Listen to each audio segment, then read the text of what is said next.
Hi everybody, welcome to Breakfast at Tiffany's. It is Friday, August 30th. August is almost over. I can't believe it. So, I have not had flowers in our garden. I haven't been able to show you any flowers in our garden. We haven't had any in a little while. There's been no flowers blooming. It's like a dead time for flowers in our yard. But today I went outside and I spotted some, and they're probably weeds, I don't know, but they were pretty enough to bring in and put in a vase. So I brought these in this lovely vase. So that's my flowers for today. I almost bought myself flowers yesterday, but they're so expensive.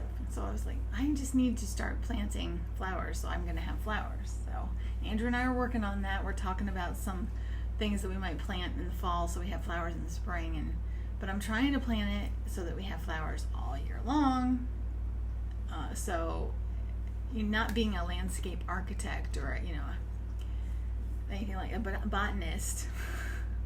A lot of research has to be involved to make sure we're getting like the right stuff to give us year-round blooms. Not year-round, but the majority of the year. So last week I did a little bit of an unboxing. I think that was last week. Maybe it wasn't last week. Maybe it was the week before. I don't know. Anyway, in our VIP free Facebook group, Tiffany's Treasure Hunters, I do unboxings of all the latest consignments that came in. When I left for vacation at the beginning of last week, my table was completely clear. Like I did videos of showing all that stuff. I had packed it all away. By the way, I have an incredible amount of backlog of stuff. I mean, I think I'm probably backed up a year right now because I have so much stuff to list and not a lot of help getting the pictures taken right now. So I have such a backup, it is ridiculous. So probably shouldn't be taking any new stuff in at this point. Anyway, I cleaned off the table before I left for vacation, and when I came back, it quickly got full. It already had some stuff on it when I came back, and then when Lori came over for the live sale on Sunday, she brought a whole bunch more stuff. So the table is full, so I need to do more unboxings. So I thought I would share a little bit of it here. So if you want more of this kind of thing, you can go join our group, Tiffany's Treasure Hunters, if you're not already in it, and you can see all the stuff that we get in as soon as we get it in, and you have first dibs on it before we even list it. But I just wanted to show you this kind of stuff because this is highly unusual stuff that we've never gotten in before. Some extensive research will be involved. Sorry, Lori. But that's Lori's job. I mean, I've been trying to help out. I've been trying to do some research so I have some idea before she gets to it. But anyway, Google Lens is your friend. So this stuff I'm going to show you is like old stuff, like from your grandfather's basement workshop, basically is what it is. It came from an estate sale, and it really is from somebody's basement workshop. So some of it reminds me of stuff that I know my grandfather had, like this one big radio thing I'm going to show you. I know my grandfather had that. But some other stuff, I have no clue what profession would use it, like what it's used for. Luckily, the person that gave it to me noted where she could what it was on it. So thank you, Shelley. But here we go. We're gonna start. So first we have your basic old-fashioned transistor radio. So we have this one, runs on batteries, 9-volt battery, by the way, which I think you can still buy, right? So I should get a 9-volt battery and see if it works. But it's got the pull-up antenna, like the old-fashioned way, Anyway, I don't need to keep saying the word old-fashioned. And here's another one.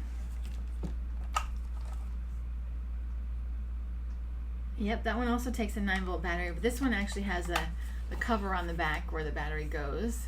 So another one, and it actually has this old earplug. When you had one plug, so you can listen to it privately.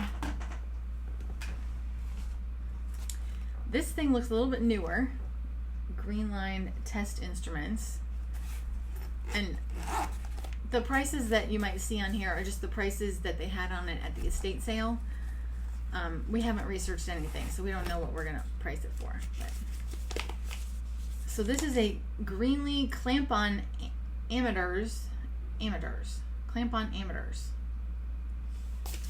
Clamp-on ammeters. It might be backwards.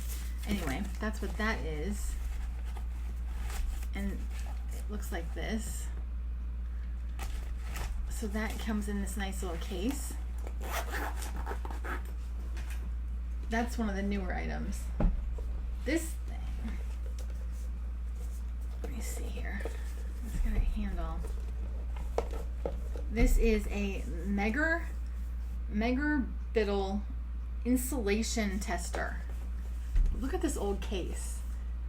It's got the knobs. It sits here like this, and it's got this on here.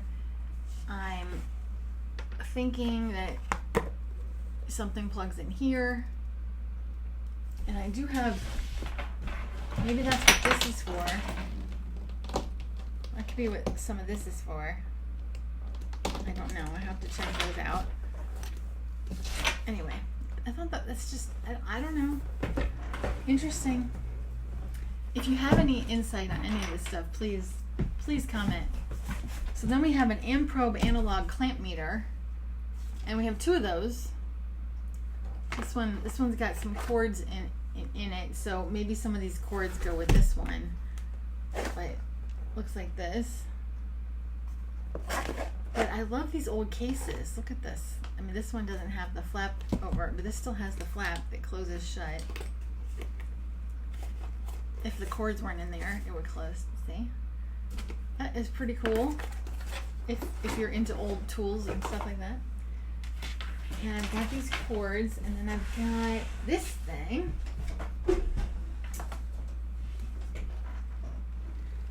Vintage Freeze Instrument Baltimore Hydra Thermograph Recording Relative Humidity Air Temp Weather Forecaster Machine.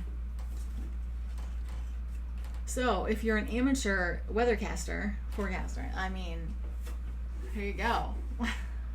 If it works, I have no idea how I would even test that to see if it works. But it's got a handle. So that's pretty cool. And this is the thing that my grandfather had. I know he had one of these. I remember.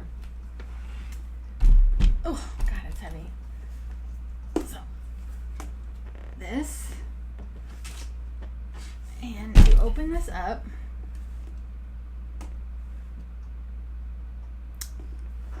Hold on. Very carefully. We had to pry it open earlier. It looks like the knob that opened it up is missing. Hold on. Just bear with me here. Lori got it open the other day.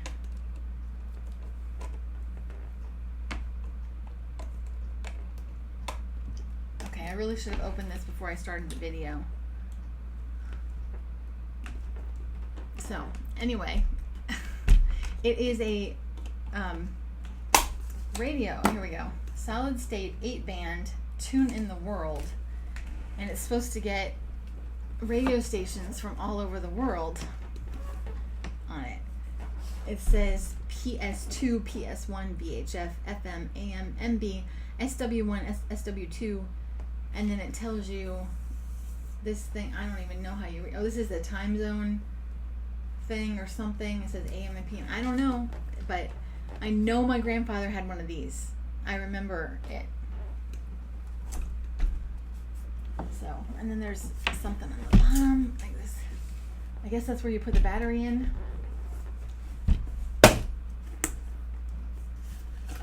Or or something. Yes. Whew.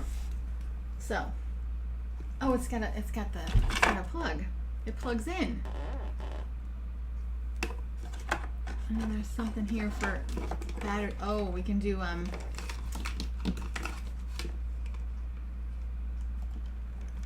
C's or D's. Looks like maybe D's. Go in there, and then you have the cord storage in here. Isn't that cool?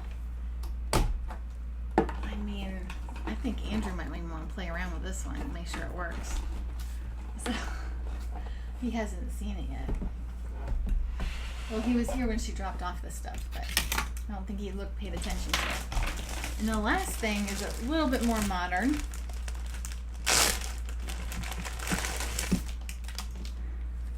It is one of the first, like, Walkmans.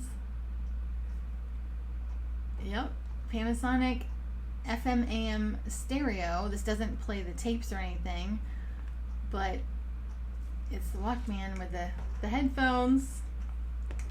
Looks like it's in pretty good shape. So I have a lot of stuff to test out if I can. Some of the stuff I can't even figure out how to test it. Oh, well, this still has batteries that work because I just saw a light come on.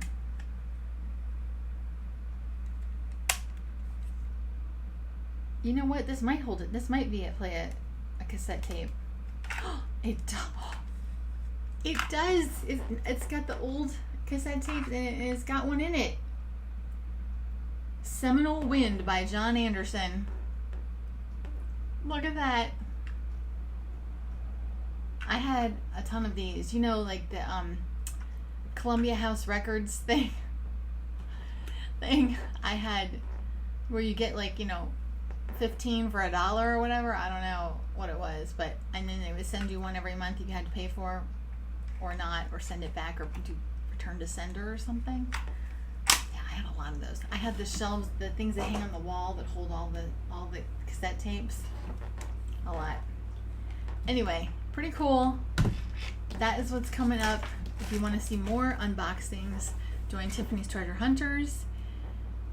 And if you missed the live sale that we did on Sunday, where we just picked three random bins, really. 2 random bins and then a jewelry box.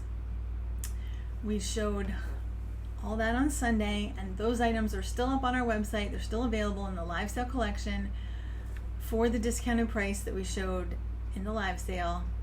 So go check that out, and I will see you next week. Thanks. Bye.